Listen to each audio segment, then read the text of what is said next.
They say that this job is truly an art, a craft that is not taught in any school but is transmitted from one generation to another. This is considered a natural talent, a time-honored craft. These days, most torcedores are women. Aside from hand-rolling, cigars may also be machine-rolled. Although cigars made by machines are considered inferior to handmade cigars, they still cater to the growing market, and more companies have begun to rely on machines to meet their production quotas. A typical cigar machine may require several workers to tend to its different functions.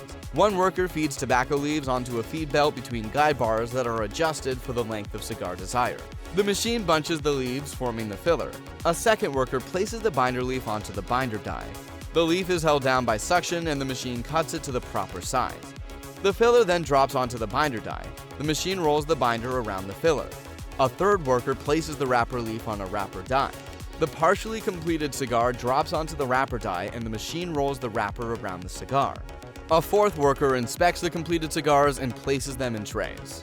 Once the wrapper is applied, both machine and handmade cigars are shaped and pressed to ensure a consistent size and firmness. This step helps the cigar maintain its structural integrity and contributes to an even burn.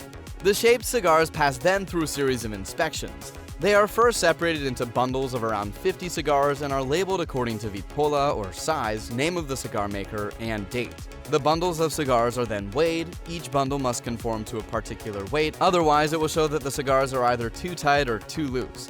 This is a critical element in cigar making, because cigars that are wrapped too tight will not be able to draw smoke easily, while cigars that are wrapped too loose will burn too hot. After passing the strict weighing procedure, the cigars are individually inspected. Cigars that do not pass the evaluation are sold as second-class cigars. Cigars are not ready for consumption just yet. They undergo a crucial aging process, allowing the different tobacco components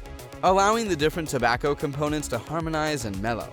This process usually takes place inside cedar bins, shelves, or drawers.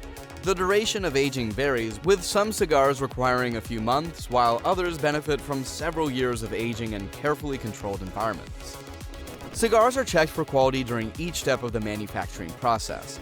The quality of the tobacco leaves is very important, and leaves are sorted and inspected after curing, after fermentation, and before they are made into cigars. As mentioned before, the finished cigars must be checked for consistent diameter, weight, size, and draw, which is a measure of how well smoke can be sucked through them, and for any imperfections in the wrapper or in the shape.